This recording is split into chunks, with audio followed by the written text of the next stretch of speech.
Vindication for Baltimore police officer Edward Nero after a judge found him not guilty of 4 misdemeanor charges related to the arrest and subsequent death of Freddie Gray. No justice! No peace! Outside the courthouse, angry protesters denounced the verdict. Legal experts say the judge's decision pointed to serious holes in the prosecution's case. Part of the problem that the state had in proving its case is that the general orders were not clear as to what obligations are for the all officers that are all involved in the arrest and loading of prisoners into wagons. And that ambiguity, I think, presented some problems for the state.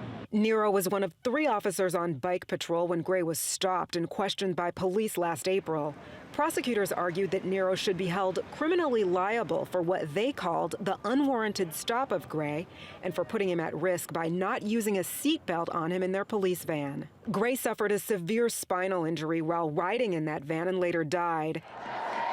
His death sparked massive protests over what many say is yet another example of police brutality aimed at Baltimore's black community. 6 officers have been charged in connection with Gray's death. The first case to go before the courts was that of William Porter. It ended with a hung jury and was declared a mistrial. Porter will be retried in June. This is Sandtown, Winchester, the neighborhood where Freddie Gray lived and where that fateful arrest which led to his death occurred. And people here tell me that Monday's verdict does nothing to mend relations between police and Baltimore's black community.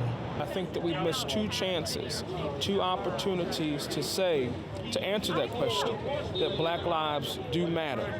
And we've missed 2 opportunities to do that. And I think that the poor and working class and black people in this city are only human, and they have feelings and they have emotions, and I think that the criminal justice system is answering that question without saying a word.